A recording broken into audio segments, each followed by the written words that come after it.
అందరికీ నమస్కారం. నిన్న పార్లమెంట్లో ఆర్థిక వ్యవస్థ వివిధ రాష్ట్రాలకు దేశానికి సంబంధించిన ఒక ప్రశ్నకు జవాబుగా ఆ జవాబు ఏదైతే ఉందో కేంద్ర ఆర్థిక శాఖ మంత్రి వర్యులు గారు ఇచ్చిన జవాబు విపరీతంగా కొన్ని మీడియాల్లో విపరీతంగా ఆంధ్రప్రదేశ్ అప్పులు ఇది ఒక వ్యూహం ప్రకారంగా గత కొన్ని సంవత్సరాలుగా జరుగుతుందన్నమాట.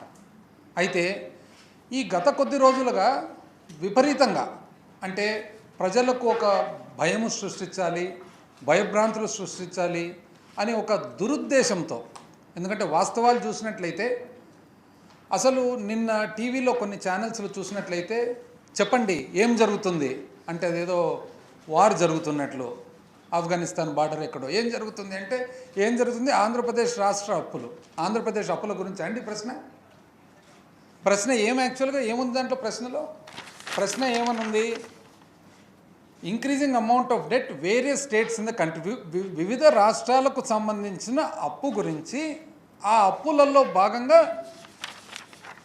వాటికి సంబంధించిన డీటెయిల్స్ ఇవ్వమని చెప్పింది. దాంట్లో ఏముందండి, ఆంధ్రప్రదేశ్ రాష్ట్రం వచ్చేసి 2020 సంవత్సరంలో 3,07,000 కోట్లు, 2021కి 3,60,000 కోట్లు, 2022కు 3,98,000 కోట్లు.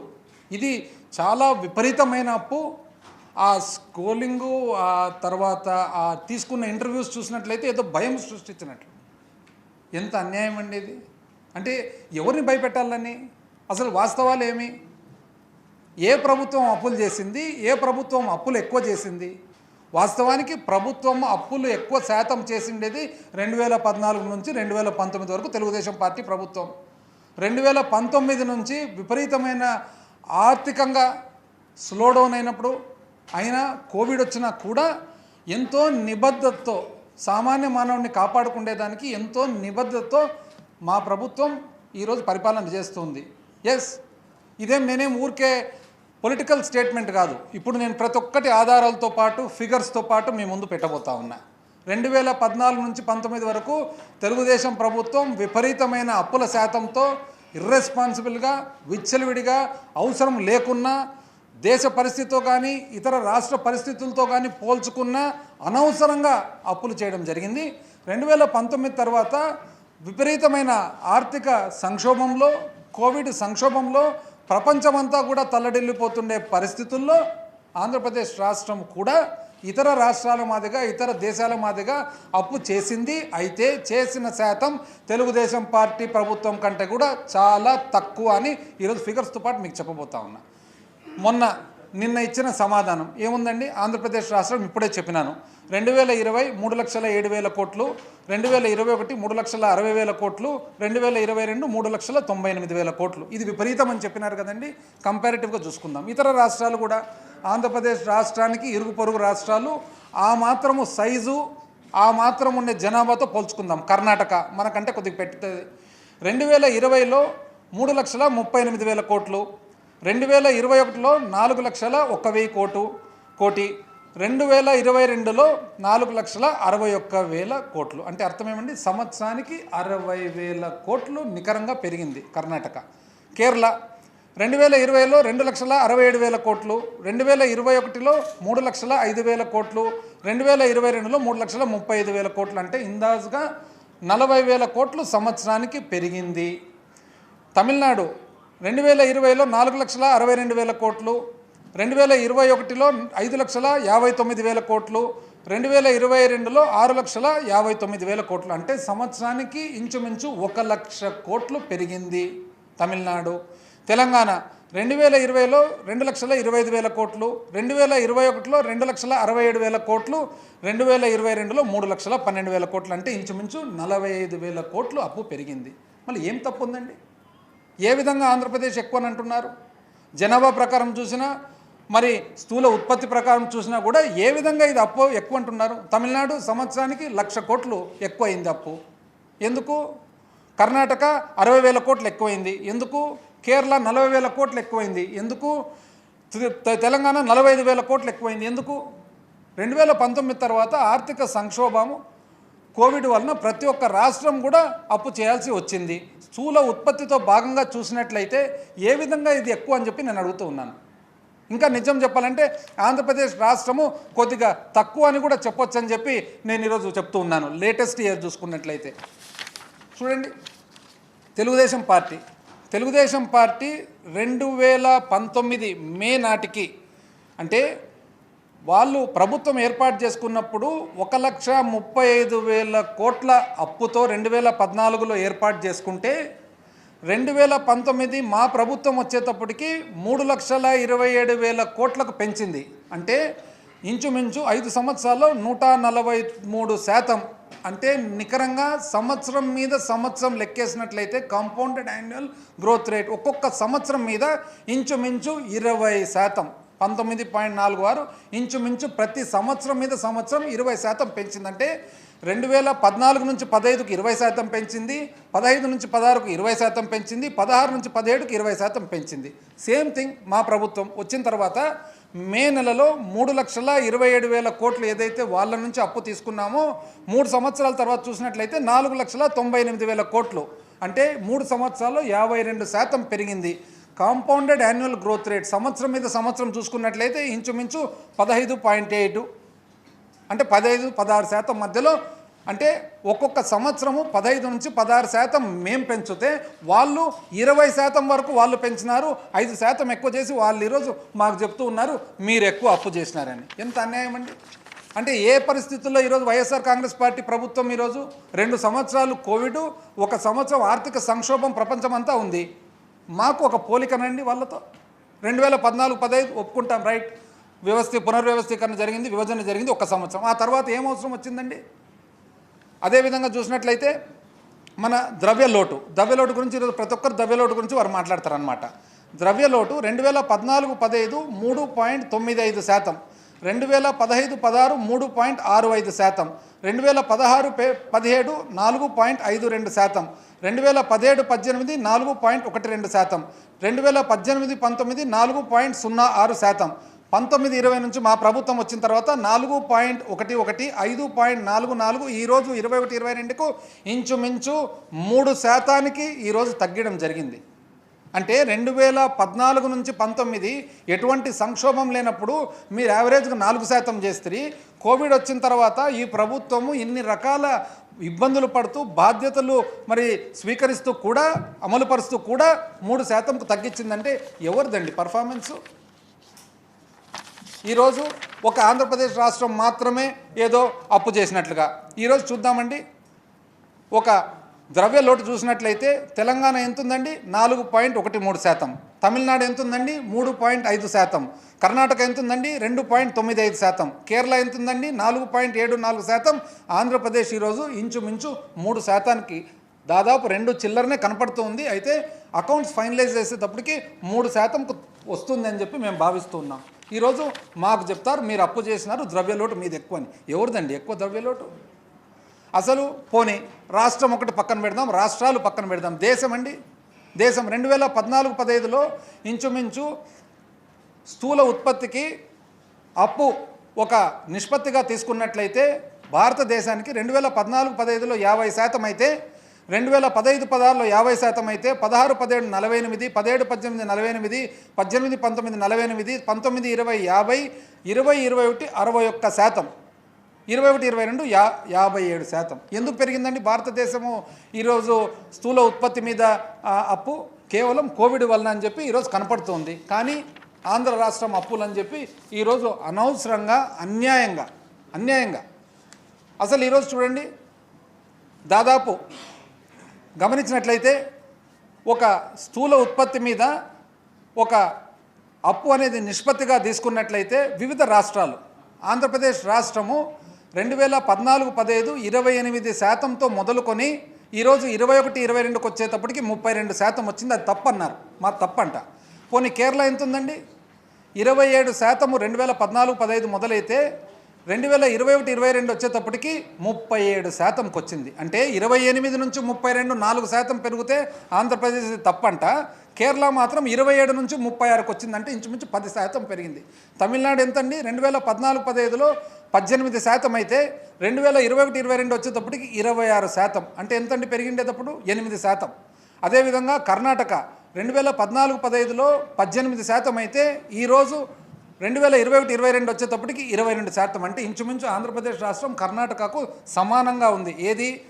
స్థూల ఉత్పత్తి మీద అప్పు ఒక నిష్పత్తిగా తీసుకున్నట్లయితే. పంజాబ్ ఎంత ఉందండి? 14-15లో 31% అయితే ఈరోజు 21-22లో 47.5% ఉంది. తెలంగాణ ఎంత ఉందండి? 14-15లో 16% అయితే ఈరోజు వాళ్ళది 25% ఉంది. అంటే 9% పెరిగింది. తెలంగాణ 9% పెరిగింది, పంజాబ్ 15% పెరిగింది, తమిళనాడు ఇంచుమించు 18, 25, 7% పెరిగింది, కేరళ ఇంచుమించు 9% పెరిగింది. ఆంధ్ర రాష్ట్రం మాత్రం కర్ణాటకతో సమానంగా 4% మాత్రం పెరిగితే ఆంధ్రప్రదేశ్ రాష్ట్రం తప్పంట. ఎంత అన్యాయం అండి! ఎంత అన్యాయంగా మాట్లాడుతున్నారు అసలు. అంటే ఎవరిని భయపెట్టాలని, ఏ ప్రజలను భయపెట్టాలని? అదేవిధంగా ఒక ఏదైతే ద్రవ్యలోటు చూసినట్లయితే, ద్రవ్యలోటు ఒక ఆంధ్రప్రదేశ్ రాష్ట్రము 20,745 కోట్లు 2014-15లో ఉండగా 21-22కి వచ్చేటప్పటికి 25,195 కోట్లు. అంటే హెచ్చులు తగ్గులు పోయిన తర్వాత ఇంచుమించు 20-21లో 55,000 కోట్ల నుంచి 21-22కి వచ్చేటప్పటికి 25,000 కోట్లకు తగ్గింపు చేయడం జరిగింది ద్రవ్యలోటు. అంటే 20,000 కోట్లు 14-15లో ఉండగా 21-22కి వచ్చేటప్పటికి 25. కర్ణాటక ఎంత ఉందండి? 14-15లో 20,000 కోట్లు ఉండగా మరి 21-22కి వచ్చేటప్పటికి 49,000 కోట్లు ఉంది కర్ణాటక. అదేవిధంగా మహారాష్ట్ర 14-15 32,000 కోట్లు ఉండగా ఈరోజు ద్రవ్యలోటు 89,000 కోట్లకు వచ్చింది వాళ్ళది.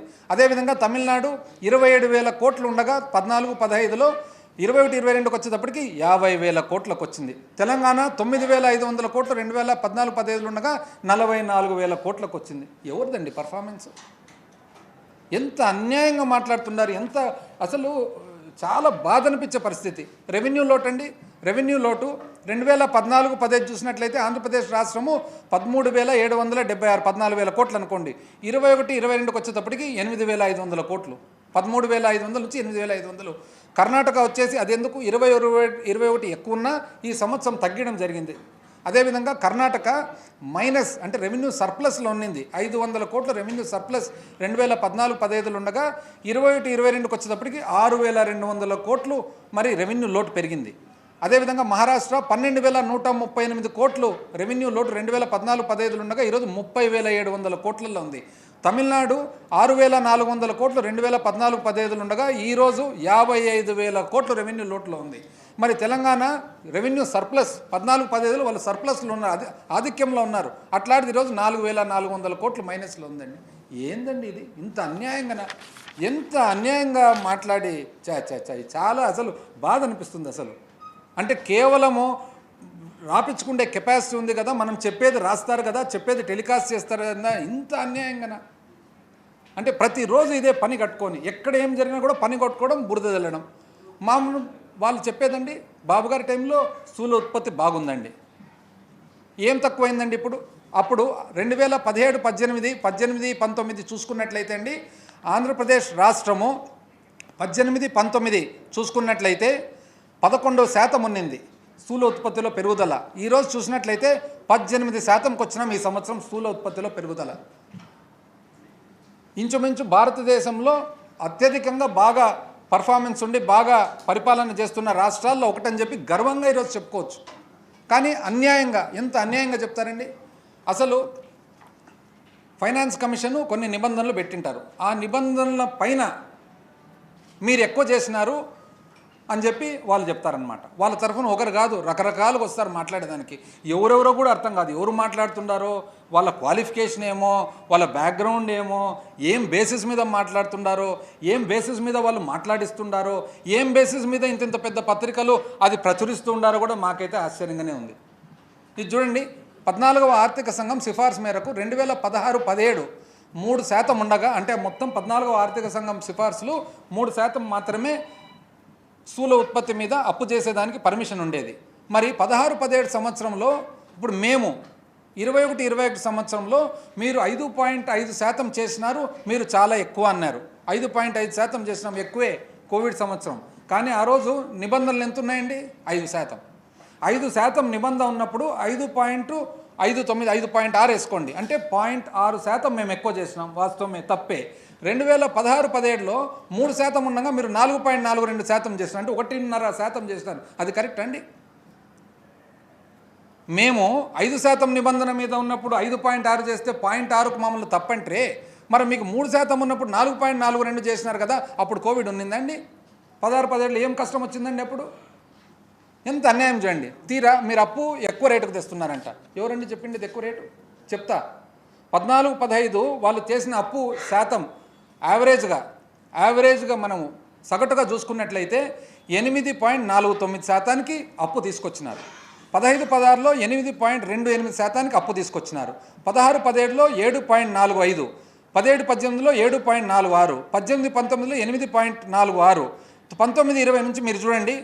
19-20 ఏప్రిల్ నుంచి మే, అంటే వాళ్ళు పరిపాలన చేసినప్పుడు 8.08కి తీసుకొస్తే మేము వచ్చిన వెంటనే 7.2కు తగ్గించినాం. అంటే అప్పు ఇంట్రెస్ట్ రేటు ఎంత వడ్డీ ఎంత శాతానికి తీసుకుంటున్నామనేది వాళ్ళు సగటుగా 8%కు చేస్తే మేము సగటుగా ఈరోజు 7%, 20-21 6.57%, 21-22 7.08, 21-22 ఇంతవరకు 7.8. అంటే అర్థమేమి? వాళ్ళు 8%కి అప్పు తీసుకొస్తే మేము 7%కే అప్పు తీసుకొచ్చినాం. వాళ్ళు ఏమంటారు తెలిసిన? మీ మీద నమ్మకం లేదంట. అవునులే, మా మీద నమ్మకం లేదు కాబట్టి 1%కి తక్కువ ఇచ్చినారు, మీ మీద నమ్మకం చాలా ఎక్కువ ఉంది కాబట్టి 1%కి ఎక్కువ తెచ్చుకున్నారు. అంటే మేము అడగొచ్చు, మీరేమైనా కొట్టినారా మధ్యలో 1% అని? అంతే కదా అర్థం. ఇంకా వాళ్ళు మాట్లాడినట్లు అడ్డంగా మాట్లాడాలంటే ఇంక ఇవే అడ్డమైన మాటలు. ఏమన్నా అర్థం ఉందండి? ఫిగర్స్ ఉండాలి కదా ఏదైనా కానీ మాట్లాడినప్పుడు పెట్టినప్పుడు. అసలు అప్పు 2018-19 అండి, ఇంచుమించు అప్పటికి అప్పు 38,283 కోట్లు. ఎప్పుడు స్థూల ఉత్పత్తి 9,18,000 కోట్లు ఉన్నప్పుడు. మళ్ళీ ఈరోజు 21-22లో 40,000 కోట్లు. అంటే వాళ్ళు 18-19లో ఆ సంవత్సరానికి సంబంధించి 38,000 కోట్లు చేస్తే, 21-22లో కోవిడ్ తర్వాత మేము 40,000 కోట్లు చేస్తే కానీ మాకు తప్పంట. అంటే 9,18,000 స్థూల ఉత్పత్తి ఉన్నప్పుడేమో మీరు 38,000 కోట్లు చేస్తే, 12 లక్షల స్థూల ఉత్పత్తి ఉన్నప్పుడేమో మేము 40,000 కోట్లే చేస్తే 3 సంవత్సరాల తర్వాత, కానీ మా తప్పంట. అంటే ఎంత అన్యాయం చూడండి మాట్లాడే ప్రతి మాట అసలు. దాని తర్వాత ఇంకోటి ఏంటండి వాళ్ళు అనేది, ఇది ఒకటి ఆశ్చర్యం. ఏది పడితే అది మాట్లాడడమే, ఏది పడితే అది. మా పక్క చెప్తారనమాట, దున్నపోతే ఈనిందంటే ఘాటికి గట్టయిపోన్నారంట ఎవరో. అంటే దున్నపోతే ఈనిందంట, కానిపోయిందంట, దానికి ఘాటికి గట్టయిపోన్నారంట. అసలు దున్నపోతే ఎట్లా ఈంతుందని కూడా చూసుకోకుండా. అందుకని నేను చెప్పినది హెలికాప్టర్ గురించి కూడా చెప్పినాను కదా ఒకసారి ఇంతకుముందు. బాబు గారు ఎట్లయితే హెలికాప్టర్ స్కూల్ బ్యాగ్ తీసుకొని దుంకేస్తారని చెప్పి, అదే టైపే. ఏం చెప్తే అది. సిఏజీ రిపోర్టు ఎందుకు ఇవ్వలేదు అంట. ఎందుకు ఇవ్వకుండా ఉంటారండి? అంటే సిఏజీ మా కంట్రోల్లో ఉందా? అంటే సిఏజీ రిపోర్ట్ మీకు ఫేవరబుల్గా వస్తేనేమో సిఏజీ మంచిది, సిబిఐ రిపోర్ట్ ఫేవరబుల్గా వస్తేనేమో సిబిఐ మంచిది, కేంద్రం మీకు ఫేవరబుల్గా ఉంటేనేమో కేంద్రం మంచిది, కేంద్రం మీకు ఫేవరబుల్గా లేకుంటే కేంద్రం చెడ్డది, సిబిఐ ఫేవరబుల్గా ఉంటే సిబిఐ చెడ్డది, సిబిఐ వద్దు, ఈడీ వద్దు, ఇంకోటి వద్దు. ఏందండి అన్యాయం ఇవన్నీ? అంటే ఇప్పుడు ఏం చెప్పినారు? సిఏజీ రిపోర్ట్ మీది మాత్రమే ఎందుకు పెట్టడం లేదు? ఎందుకంటే పెట్టడం లేదు చెప్పండి. మీరన్నా ఇంతమంది ఉన్నారు కదా చెప్పండి. అంటే 30 రాష్ట్రాలకు సంబంధించి ఆంధ్రప్రదేశ్ ఒక్కటి పెట్టారంట. ఎందుకు? ఏమన్నా మాట్లాడేటప్పుడు ఒక ఆరోపణ చేసేటప్పుడు కూడా అర్థం ఉండొద్దా? ఎందుకు? కొత్త జిల్లాలు ఏర్పడినాయి కాబట్టి, డీడీఓ కోడ్లు మారింటాయి కాబట్టి, డీడీఓ కోడ్లు ఫైనలైజ్ అయ్యే వరకు వాళ్ళు రిపోర్ట్ ప్రచురించలేదు. ఎంత అన్యాయం చేయండి. దాన్ని కూడా మేము తప్పు చేసినామంట. మైక్ ఈరోజు చూసినట్లయితే ఇంతకుముందు కూడా ఇట్లాంటి పిచ్చి ఆరోపణలు. ఓసారి ఏమన్నారు? 17,000 కోట్లు అప్పు రాకుండా పోయిందంట. అప్పు రాకుండా పోయేది ఏముందండి? ఎట్లా రాకుండా పోతుంది అప్పు? యాక్చువల్గా మేము లెక్కేసినట్లయితే ఆ రోజు కూడా ఇదే ఇట్లాంటి ఒక అన్యాయమైన ఆరోపణ, 17,000 కోట్ల ఆరోపణ. అంటే రావాల్సిన అప్పు కేంద్రం ఇవ్వలేదంట. ఎందుకు ఇవ్వలేదు చెప్పనా? దాంట్లో 16,418 కోట్లు మీ పరిపాలనలో 2019 ముందర చేయాల్సిన అప్పు పరిమితి కంటే మీరు ఎక్కువ చేసినారు కాబట్టి. అంటే రాబోయే కాలంలో ఉన్న ప్రభుత్వానికి సంబంధించినది కూడా అప్పు మీరు ఎక్కువ చేసి ఈరోజు మీరు వచ్చి మళ్ళీ అప్పు ఎక్కువ అని చెప్పి చెప్తారు. ఎంత అన్యాయం అండి? 17,000 కోట్లలో 16,500 కోట్లు మీరు చేసినారు ఎక్కువ, 2019 కంటే కూడా ఆ భాగం కూడా. ఇంకొకసారి ఇట్లాంటి ఆరోపణనే 48,000 కోట్లు కనపడకుండా పోయినారంట. నేను అడుగుతున్నాను, ఎన్నోసార్లు అడిగిన, అయ్యా 480 రూపాయలు నాది నీ అకౌంట్లో పడినా, నీది నా అకౌంట్లో పడినా, బ్యాంక్ వెంటనే రికన్సిలేషన్ 48,000 కోట్లు కనపడకుండా పోతుందండి. కళ్ళు మూసుకున్నారా అందరూ?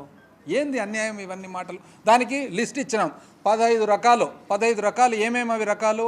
ఒక రకం వచ్చేసి వాళ్ళు చేసిండేదే శాప్ పెట్టి, సిఎఫ్ఎంఎస్ పెట్టి, సిఎఫ్ఎంఎస్ మాడ్యూల్ అన్నీ కరెక్ట్గా లేనందువలన ఎంట్రీలు కొన్ని ఇంకా దాని సాఫ్ట్వేర్ కరెక్ట్గా ప్రోగ్రామ్ కానందువలన వచ్చిన ప్రాబ్లమ్స్. ఎటువంటి ప్రాబ్లమ్స్? అది ఏదైతే మరి పీడీ అకౌంట్స్లో ఏవైతే ఫండ్స్ ఉంటాయో మార్చి 31కి అవి మళ్ళీ రివర్స్ చేస్తారు. రివర్స్ చేసినది 10,000 చిల్లర కోట్లు. అదేవిధంగా ఈ కుబేర్లో ఒకసారి రైతు భరోసా అప్లోడ్ చేసినప్పుడు ఈ కుబేర్ యాక్సెప్ట్ చేయలేదు ప్రోగ్రామ్ వలన, అది మళ్ళీ రివర్స్ అయింది. కాబట్టి 2 ఎంట్రీలు కాంట్రా ఎంట్రీలు 2,727 కోట్లు. అదేవిధంగా ఒక కార్పొరేషన్ నుంచి ఇంకొక కార్పొరేషన్కు మార్చినందుకు 10,000 కోట్లు. 48,000 కోట్లకు 15 హెడ్ ఆఫ్ అకౌంట్స్ కింద నీట్గా ఇచ్చినాం. నీట్గా ఇస్తే సిఏజీ యాక్సెప్ట్ చేసింది. ఇప్పుడు మళ్ళీ సైలెంట్గా ఉంటారు. ఏం దాని గురించి మాట్లాడు. అన్నీ సెల్ఫ్ గోల్ వేసుకోవడము.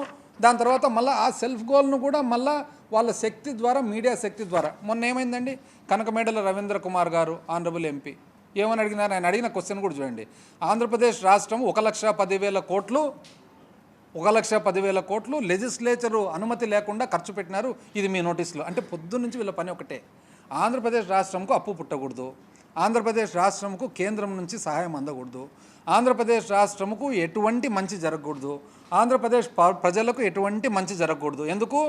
ఎవ్వరు మంచి జరగకుండా, ఎవ్వరు ఎండిపోయి అందరు దప్పికొని అందరు ఇబ్బంది పడితే అప్పుడు నువ్వు గొప్ప అని అంటారు అనేది నీ బాధ, అంతే. లేకుంటే పొద్దున్న లేచిన నుంచి ఎవరన్నా పోతారండి? ఎవరినన్నా చూడండి, ఎవరన్నా కానీ నేను ఇంతవరకు చూసినది, ఎటువంటి ప్రభుత్వం ఉన్నా కూడా తమిళనాడు చూసి నేర్చుకోండి. ఎటువంటి ప్రభుత్వం ఉన్నా, డిఎంకే ఉన్నా, ఏడీఎంకే ఉన్నా, వాళ్ళ రాష్ట్రానికి సంబంధించినది అంతా కలిసికట్టుకు వీళ్ళు ఏం చేస్తారు, వెంటనే పైకి రాస్తారనమాట. మా రాష్ట్రానికి హైవే కావాలా, మా రాష్ట్రానికి పోర్టు కావాలా, మా రాష్ట్రానికి ఎయిర్పోర్ట్ కావాలా. మన దురదృష్టవశాత్తు ఈ తెలుగుదేశం పార్టీ ప్రతిపక్షం మా రాష్ట్రానికి డబ్బులు వద్దు, మా రాష్ట్రానికి సహాయం చేయొద్దండి, మా రాష్ట్రాన్ని ఇబ్బంది పెట్టండి, తద్వారా నాకు మేలు జరగండి. ఇది సేమ్. ఇప్పుడు ఏం అడిగినాడు ఆయన కనకమేడల రవీంద్ర కుమార్ గారు? 1,10,000 కోట్లు అంట. అంటే ఆన్సర్ ఏమొచ్చిందండి? 1,10,000 కాదు, 1,62,000 కోట్లు. అది కూడా ఎప్పుడు మీ పాలనలో. అన్నీ సెల్ఫ్ గోలు. ఈయన అడిగినది ఎందుకు? మళ్ళీ దాంతో అంటే పోతూ 100 కిలోమీటర్ల స్పీడ్లో పోయేటప్పుడు కారు ఆపేది, రాయి బుడద మీద వేసేది, చిట్లించుకుండేది. ఇదే పని వీళ్ళకు. 1,10,000 అంటే వాళ్ళు ఏమన్నారు? కాదు, 1,62,000 కోట్లు లెక్కచారం లేదు. అది ఎప్పుడుది? 2014 నుంచి 2019. అందులో 51,000 కోట్లు మాత్రమే మీరు దాన్ని రెగ్యులరైజ్ చేసినారు, మిగతాది రెగ్యులరైజ్ చేయలే. చూడు ఎంత అన్యాయం చూడండి. అసలు ఇది ఆశ్చర్యము. చేయలేదు కదా, ఇంకా చేయలేదు. బ్యాలెన్స్ ఇంకా వాళ్ళు సిఏజీ రిపోర్ట్ ప్రకారమే కదా లేటెస్ట్. వాళ్ళు ఇచ్చేది కూడా సిఏజీ రిపోర్ట్ ప్రకారమే. ఆయన చేయాలి కదా, చేయాలి. మనం కాదు కదా, దానికి ఒక ప్రొసీజర్ ఉంది చేసేదానికి. ప్రభుత్వం చేయదు, దానికి ఒక ప్రొసీజర్ ఉంది, ప్రొసీజర్ ప్రకారం చేయొచ్చు. మేము చేసినాం కదా ఇంతకుముందు. అదేవిధంగా ఇది కరెక్ట్గా నాకు చూసినట్లయితే ఉండవల్లి అరుణ్ కుమార్ గారు చాలా కరెక్ట్గా చెప్పినారు ఇంతకుముందు ఒకసారి ప్రెస్ మీట్లో. ఏమని చెప్పినారు? అయ్యా, సింధు గారికి షటిల్ బ్యాడ్మింటన్ నేర్పించినది ఈయనే, సచిన్ టెండూల్కర్ క్రికెట్ నేర్పించిండేది ఈయననే, చంద్రబాబే. అమెరికాకు పోవడము, ఆడపోయి నేనే మీకు ఇంగ్లీష్ నేర్పించినా కాబట్టి మీరందరూ కూడా ఇంత పెద్ద ఇంజనీర్లు అయినారు కాబట్టి నాకు రుణపడండి ఆడ చెప్పడము. సేమ్. అంటే ఏది వాళ్ళు చెప్పుకుంటారో దాన్ని పబ్లిసిటీ చేసుకోవడము, అన్యాయమైన బురద జల్లాలంటే బురద జల్లి చెప్పడము, లేదంటే వీళ్ళ గొప్పతనం అంటే వీళ్ళ గొప్పతనం చెప్పుకోవడం. చాలామంది ఏమనుకుంటారంటే వాళ్ళు చెప్పేయడం కూడా ఎట్లా, బాబు గారండి, బాబు గారు వచ్చిన తర్వాతనే అండి. అంటే బాబు గారు రాకముందు మనకి ఇంగ్లీష్ రాదు ఎవరికి. బాబు గారు వచ్చిన తర్వాత బ్రీఫ్డ్ మే అని నేర్చుకున్నామన్నమాట. అంతవరకు మనకు రాదు కదా బ్రీఫ్డ్ మే అని. బాబు గారు వచ్చిన తర్వాత కంప్యూటర్, లాస్ట్కి ఏ స్టేజ్ అంటే కంప్యూటర్ కూడా ఈయనే కనిపెట్టినట్లు. ఎంత అన్యాయం చూడండి. వాస్తవానికి నిజం చెప్పాలంటే ఆంధ్రప్రదేశ్ రాష్ట్రము వెనుకబడింది. నేను చెప్తా ఎందుకో వెనుకబడింది. ఇట్ ఇస్ ట్రూ, వెనుకబడింది. ఎట్లంటే కంప్యూటర్లు అనేది స్టార్ట్ అయినప్పుడు ఫస్ట్ ప్రైవేట్ సంస్థలు ఎవరు లేరు, గవర్నమెంట్ సంస్థలే కంప్యూటర్ను వాడడము, కంప్యూటర్ ప్రోగ్రామర్స్ను వాడడము, కంప్యూటర్ ప్రోగ్రామ్స్ను వాడడం. అంటే ఎవరు? ఎలక్ట్రిసిటీ డిపార్ట్మెంటు, ఆర్టీసీ, ఇటువంటివన్నీ చెప్పి వాళ్ళు దేవర్ ద ఇంజన్స్. అవి ఇంజన్ కంప్యూటరైజేషన్కు. అప్పుడు ఏమైంది? కర్ణాటక మనకంటే చాలా ముందుంది, తమిళనాడు ఈరోజు మనకంటే ముందుంది. ఎందుకు చెప్పండి? అందరూ ఏమనుకుంటారంటే బాబు గారండి కంప్యూటర్ని కనిపెట్టినారండి, ఈయననే బిల్ గేట్స్కు నేర్పించినారు. అసలు ఇంకా ఆశ్చర్యము, సత్యానాథల్లోకి ఈయన చెప్పినారంటే చదువుకోమని. ఎంత అన్యాయం అండి. అసలు ఐటీ అంటే అది ఇన్ఫర్మేషన్ టెక్నాలజీ కాదు, అది ఇన్కమ్ ట్యాక్స్ అని మీరు భావించే టైంలోనే ఆయన ఆల్రెడీ పనిచేస్తున్నాడు సత్యనాథల్ అక్కడ. కానీ కంప్యూటర్ అయిన కనిపెట్టినట్లు వాస్తవానికి వెనకబడింది. ఎందుకు వెనకబడింది చెప్తా చూడండి. ఎందుకు వెనకబడిందంటే, ఇప్పుడు ఉదాహరణకు KSRTC, Karnataka state road transport corporation, ఒక 2 కోట్ల ఆర్డర్ ఉంది ఫస్ట్ ఇనీషియల్గా. ఆ 2 కోట్ల ఆర్డర్ని వాళ్ళు ఏం చేసినారంటే 20 లక్షల మాదిరిగా 10 బిట్లు చేసినారు. 10 బిట్లు చేసి ఆ 10 బిట్లను టెండర్ చేస్తే 10 సంస్థలు దానికి టెండర్ అయ్యి 10 సంస్థలు ఏర్పడినాయి. మన యాప్ ఏం చేసినాడు చంద్రబాబు నాయుడు గారు అప్పుడు 2 కోట్ల ఆర్డర్ను 4 రెండ్లు కలిసి ఒక 8 కోట్లు 10 కోట్లు చేసి సింగిల్ ఆర్డర్ చేసి టైలర్ మేడ్, అన్నీ కూడా టైలర్ మేడ్, ఆయనకు నచ్చిన వాళ్ళకి సంస్థ పెరగకుండా చేసినారు. వాస్తవం ఇది, వాస్తవం. APTS Andhra Pradesh technology services and ఇంకోటి ఏదంటే అది STPA software technology park of India, ఈ 2 సంస్థలు చేతిలో పెట్టుకొని ఆ 2 సంస్థల ద్వారా ఎవరు పెరగకుండా ఎదగకుండా, అసలు ఎంత ఎదగకుండా చేసినారంటే హైటెక్ సిటీ అందరూ ఏమనుకుంటారంటే అబ్బా గొప్పగా హైటెక్ సిటీ అని. వాస్తవం ఏం తెలుసునండి, ఎవరి చేతుల్లో పెట్టిండేది హైటెక్ సిటీ? హైటెక్ సిటీ తీసుకుపోయి రహేజా అని చెప్పి వైరు రియల్ ఎస్టేట్ కంపెనీ చేతుల్లో పెట్టినారు. Real estate company intern software కంపెనీస్కు అమ్మింది స్థలం. వేరే రాష్ట్రంలో ఎక్కడ జరగలేదే. సాఫ్ట్వేర్ కంపెనీ పోతే సాఫ్ట్వేర్ కంపెనీకి గవర్నమెంట్ ల్యాండ్ ఇచ్చి భూమి ఇచ్చింది తప్ప రియల్ ఎస్టేట్ కంపెనీ చేతుల్లో పెట్టి రియల్ ఎస్టేట్ కంపెనీ ద్వారా పోయి పెట్టినది ఎక్కడ లేదు. ఈరోజు కర్ణాటక 40 నుంచి 50% దేశంలో ఉండే ఎక్స్పోర్ట్స్, ఐటీ ఎక్స్పోర్ట్స్ ఎగుమతులు ఉన్నాయంటే కేవలం వాళ్ళ ప్రోత్సాహం. ఈయనండి. అట్లంటే ఆ రోజు ఎవరున్నారండి? జేహెచ్ పటేల్ ఉన్నాడు, ఆయనకు తెలుసు నా కంప్యూటర్ల గురించి. ఇంకా అంతకుముందు ఇంకా ఎంతెంతో పెద్ద మనుషులు ఉన్నారు, వాళ్ళందరికీ తెలుసు నా కంప్యూటర్ గురించి. మళ్ళీ ఎట్లా పెరిగింది ఆయన? అంటే భారతదేశంలో 10% ఎగుమతులు ఉండే ఆంధ్రప్రదేశ్ ఏమో ఓన్లీ చంద్రబాబు నాయుడు గారి వల్లనే పెరిగింది. మళ్ళీ 50% ఉండే కర్ణాటక వాళ్ళు ఎవరి వలన పెరిగినట్లు, 15% ఉండే గురుగావ్ ఎవరి వలన పెరిగినట్లు, 15% ఉండే తమిళనాడు ఎవరి వలన పెరిగినట్లు. ఎంత అన్యాయం చూడండి. చివరకు వాస్తవానికి యాక్చువల్గా మన కేసీఆర్ గారు కరెక్ట్గా చెప్పినారు. ఏమన్నారు కేసీఆర్ గారు అనేది, ఈ ఏదైతే హైటెక్ సిటీకి ఫస్ట్ ఆ సైబర్ టవర్స్కు పునాది ఎవరండి వేసిండేది? పునాది వేసిండేది నేదురుమల్లి జనార్దన్ రెడ్డి గారు పునాది వేసినారు. ఈరోజు వీళ్ళు ఏమని చెప్తారంటే మొత్తం మేమే అని చెప్పేసి. ఇది ఇంత అన్యాయం కాకుండా ఎనర్జీ సెక్టర్, ఇంకా అది కూడా వాళ్ళే విద్యుత్ అంటే వాళ్ళంటే విద్యుత్ అంట చెప్తా, అది కూడా చెప్తా.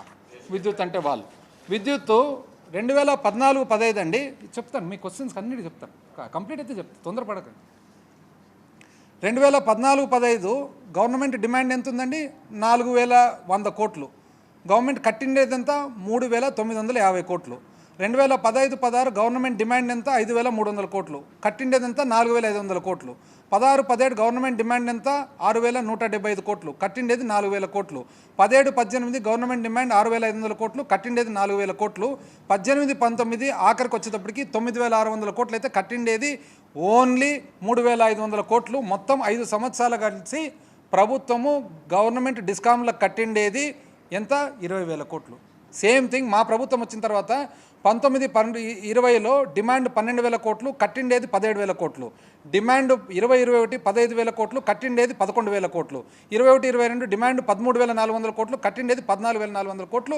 3 సంవత్సరాలు 44,000 కోట్లు కట్టినామండి.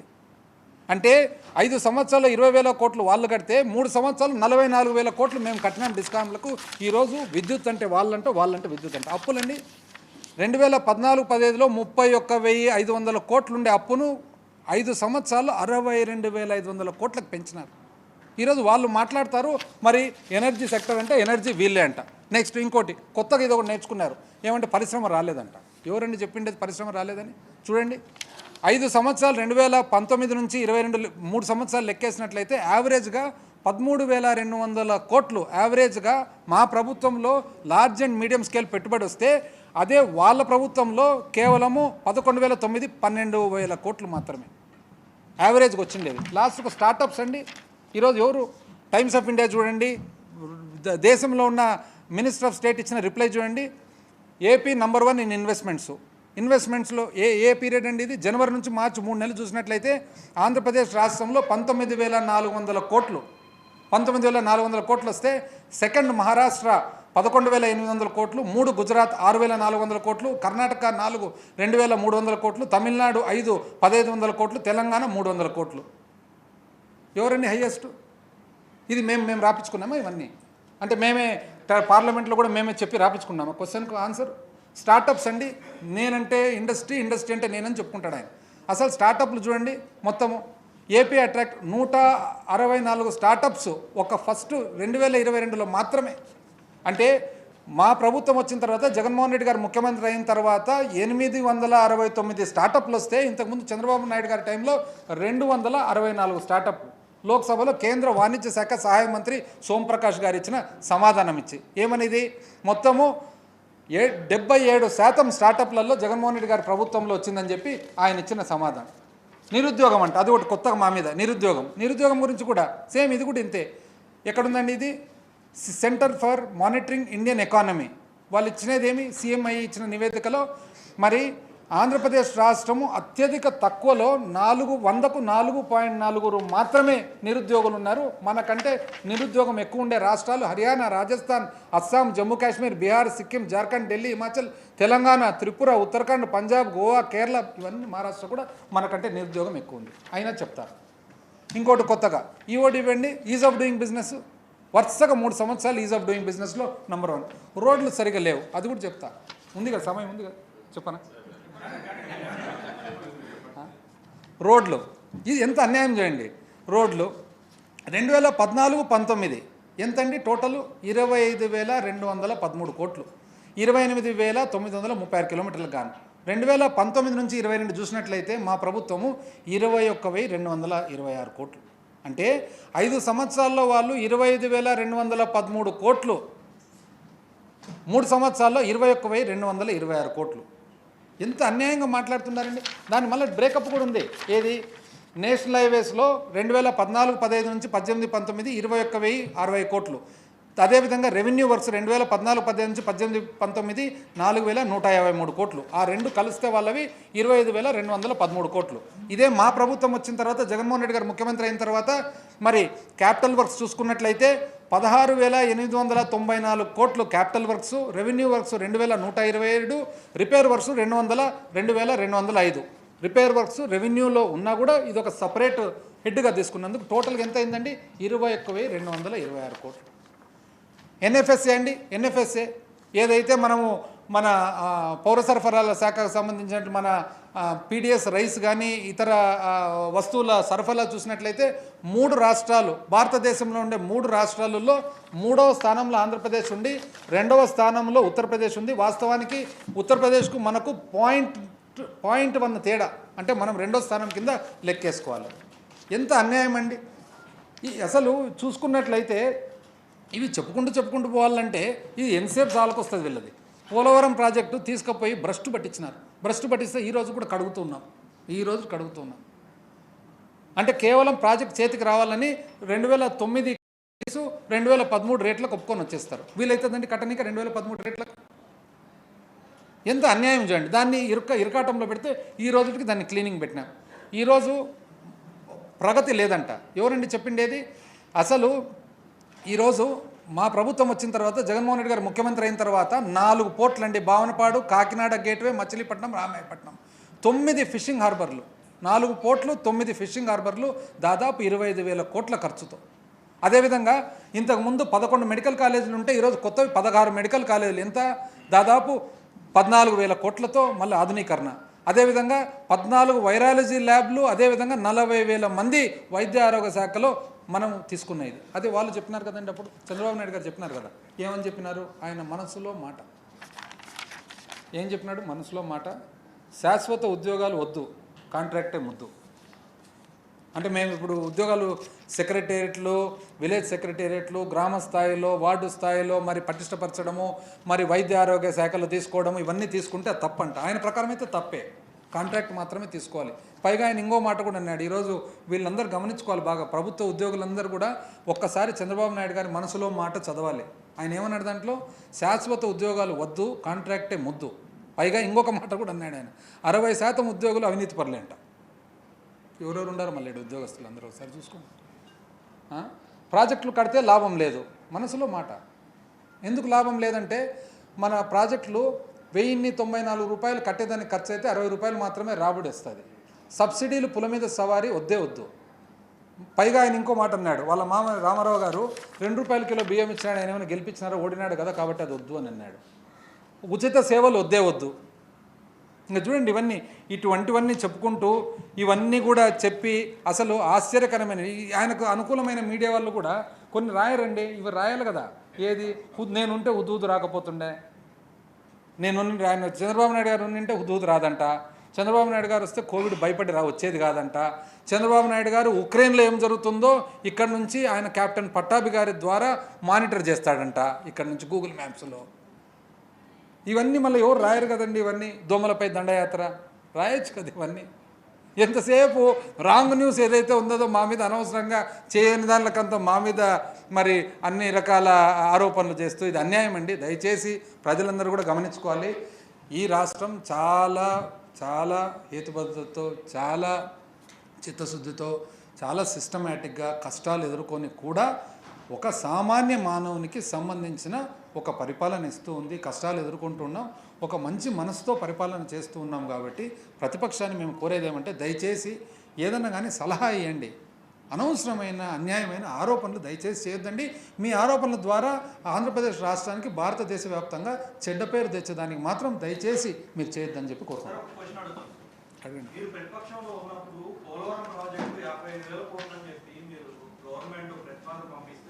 అవినీతి అక్రమాలు చోటు చేసుకున్నాయి, తెలుగుదేశం జెండాలకు తెలుగుదేశం కార్యకర్తలకే పంచుతున్నారు కాబట్టి దీన్ని ఆమోదించొద్దని చెప్పి మీ ముఖ్యమంత్రి ప్రస్తుతం మీ ముఖ్యమంత్రి గారు లెటర్ రాశారు. నేనైతే ఐఎమ్ నాట్ అవైర్. ఆ రోజు 55,000 కోట్లలో అవినీతి జరిగినప్పుడు మళ్ళీ మీరు అదే డిపిఆర్ ఆమోదించమని అంటారు.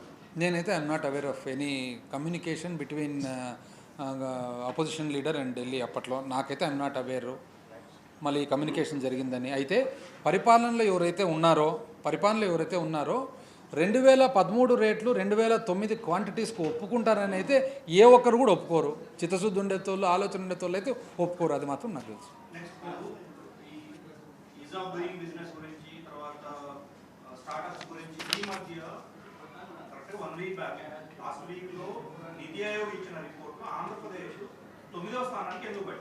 లేదే ఈజ్ ఆఫ్ డూయింగ్ బిజినెస్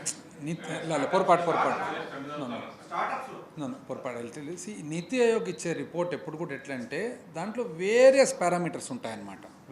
ఒక్కొక్క అంశం కింద ఒక 10 పారామీటర్లు ఉంటాయి. ఒక సెలెక్టివ్ పారామీటర్ తీసుకొని దాని ప్రకారం బేస్ చేసుకోవడం అనేది మాత్రం రాంగ్.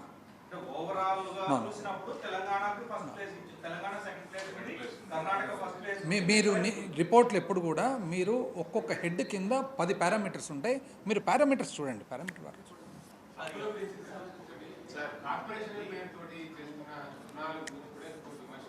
నేను ఒకటి చెప్తానండి. కార్పొరేషన్ రుణం అనేది ఒక్కటేనండి. బేసికలీ స్టేట్ డెవలప్మెంట్ కార్పొరేషన్ ఏదైతే ఉందో దీనేం దాపరికంగా చేసినది ఏం కాదు. లెజిస్లేషన్ చేసినాం, చట్టమే చేసినాము. చట్టం చేసినప్పుడు దాపరికం ఏముందండి దాంట్లో? చట్టంలో ఏమన్నాము, ఈ 4 ఏదైతే వెల్ఫేర్ స్కీమ్స్ ఉన్నాయో, రైతు భరోసా కానీ, ఆసరా కానీ, చేయూత కానీ, అమ్మఒడి కానీ, ఈ 4 స్కీములకు సంబంధించి మేము ప్రత్యేకమైన కొత్త ఆదాయం తెచ్చినాము.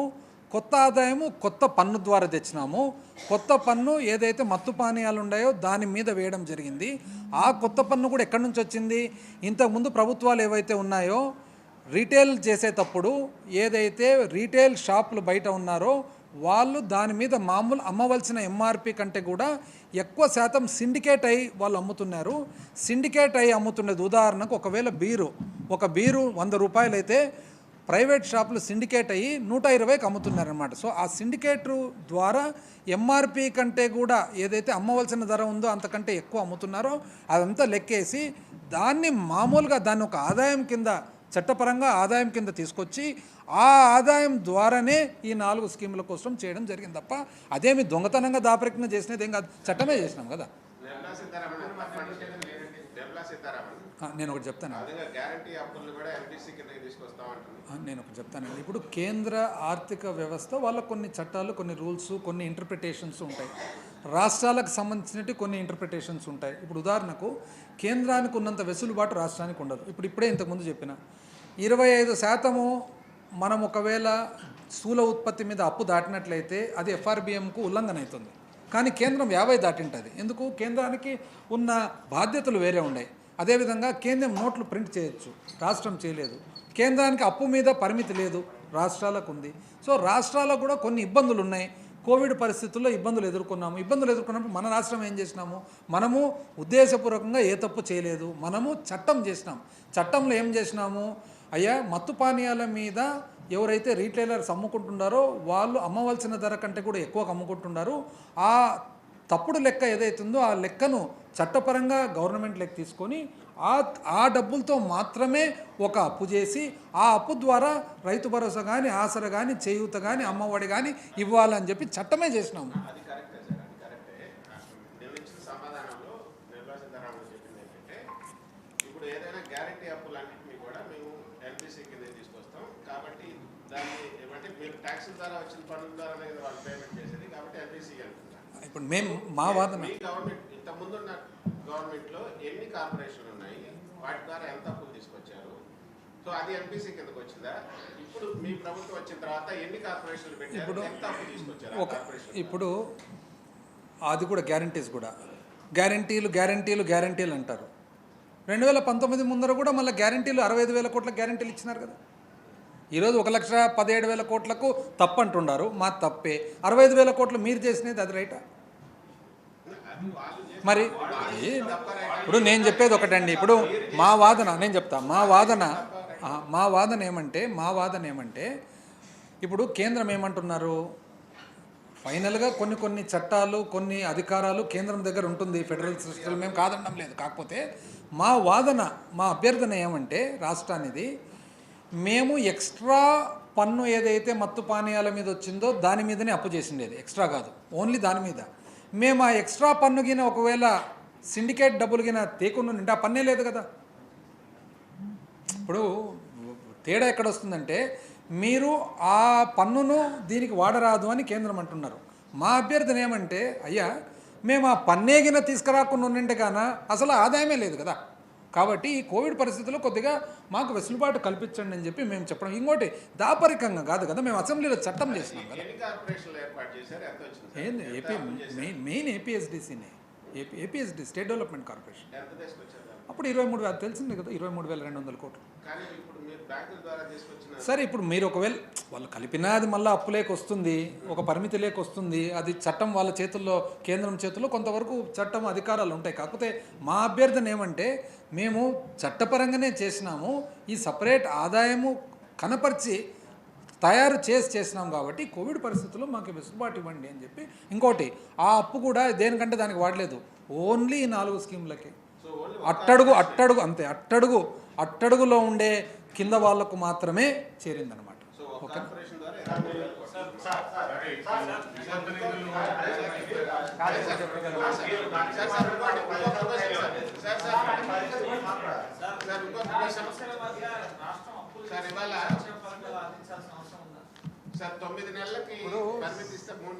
పరిపాలన అనేది ఎన్నికైన వాళ్లకు సంబంధించిన విధానం అన్నమాట. పరిపాలన అనేది ఎన్నికైన, ఇప్పుడు ఒకరు సామాన్య మానవుణ్ణి కాపాడుకోవాలని ఒక పరిపాలన విధానం ఉంటుంది. ఉన్నత స్థాయిలో ఆల్రెడీ ఉండే వాళ్ళని ఇంకా బాగు చేయాలనేది ఒకరికి ఉంటుంది. మనసులో మాట మాదిరి సబ్సిడీలు ఇవ్వద్దు, గవర్నమెంట్ ఉద్యోగాలే వద్దు, అసలు ఉద్యోగస్తులందరూ అవినీతి పరులు, అట్లా అది ఒక పరిపాలన విధానం ఉంటుంది. మా ప్రభుత్వం, మా ముఖ్యమంత్రి గారి పరిపాలన విధానం ఏమంటే, అన్నిటికంటే ముఖ్యం అట్టడుగులో ఎవరైతే ఉన్నారో అట్టడుగులో వాళ్లకు అన్ని రకాల వసతి కల్పించాలి, వాళ్ళకు భరోసా ఇవ్వాలి, వాళ్ళకు విద్యను ఇవ్వాలి, వాళ్ళకు వైద్యం ఇవ్వాలి. ఆ తర్వాతనే ఉన్నత స్థానంలో ఉండే వాళ్ళను కాపాడు. ఎందుకంటే ఉన్నత స్థానంలో ఉండే వాళ్ళను వాళ్ళు చూసుకునే శక్తి ఉంటుంది. ఎటువంటి భరోసా లేని వాళ్లకు ప్రభుత్వం భరోసా ఇవ్వాలనేది మా శ్వేతపత్రం విడుదల చేయడానికి ఎందుకు వెనకాడుతున్నారు సార్? రాష్ట్ర ఆర్థిక పరిస్థితి మీద శ్వేతపత్రం విడుదల చేయొచ్చు కదా. ఒక్కొక్కరు ఇప్పుడు ఒకరు శ్వేతపత్రం అంటారు, ఒకరు సినిమా తీయమంటారు, ఒకరు డాక్యుమెంటరీ తీయమంటారు, రకరకాలు ఉంటాయి. ఏ టైం వచ్చినప్పుడు ఆ టైం చేస్తాం అంతే కదా. డిమాండ్స్ అనేది వస్తూనే ఉంటాయి. ఒకరు డాక్యుమెంటరీ తీయంటారు, నేను పంకజ్ చౌదరి ఇచ్చిన రిప్లైలో ఇవాళ రాష్ట్రం 9 నెలలకి 40,000 కోట్ల చిల్లర అనుమతిస్తే 21,000 కోట్లు ఆల్రెడీ తీసేసుకున్నారు 3 నెలలకే. 9 మంత్స్ 3 నెలల్లో ఎండ్ ఆఫ్ ది ఇయర్ దాని మీద మళ్ళీ ఎక్స్ట్రా ఇయ్యరు కదా. వాళ్ళు మొదటి నుంచి కూడా ఫెయిల్ కావాలని వీళ్ళ కోరిక కాలే. వస్తామా, థ్యాంక్ యూ. Okay sir. ఒకటి వెంకటేష్ వెంకటేష్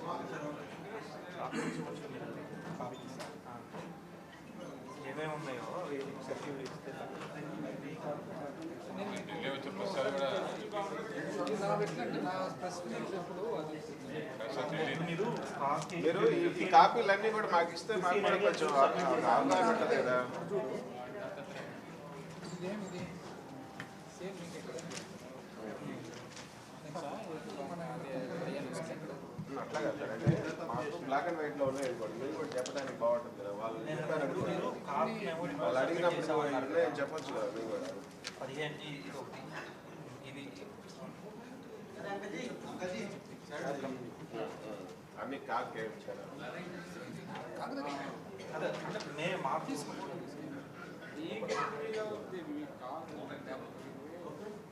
అది కూడా ఇది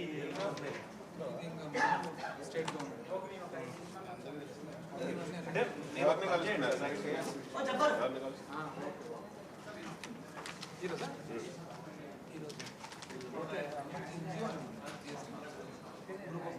అవునా? అజయ్